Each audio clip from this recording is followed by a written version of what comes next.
Hello again, everybody.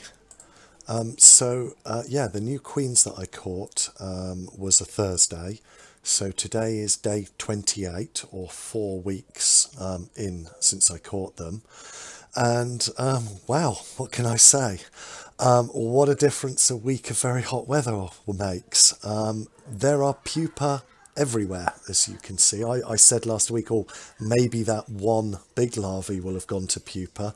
Well, the reality is that loads of larvae have gone to pupa. This is Queen C out of the three that you're looking at here.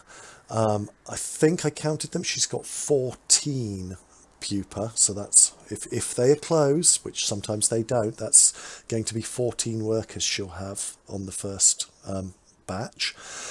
This is A that you're looking at here, and she was the one with the small gaster that I said, oh, you know, of the three of them she looks the least well fed. And as you can see, what's that, 2, 4, 6, 8, there's 11 pupa in there, so she's doing absolutely fine. An interesting thing to look at here is what I'm focused on there. It's the cotton wool. I've said in some of my previous videos, anyone who's been with the channel for a while, that what Lasius niger do, especially when the queen's on her own in the test tube, is they will pull strands of the cotton wool out. And this is to give the larvae anchor points when it's spinning its pupa. It's to allow them to anchor the threads to as they spin.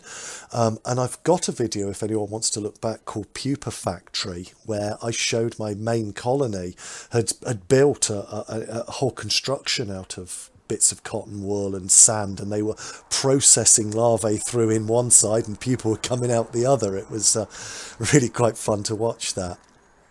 And then finally here we've got Queen B of the three, and again she's actually doing probably the furthest behind of the three. But listen, when I say behind, none of these queens are behind. They're all ahead of where I would have expected them to be.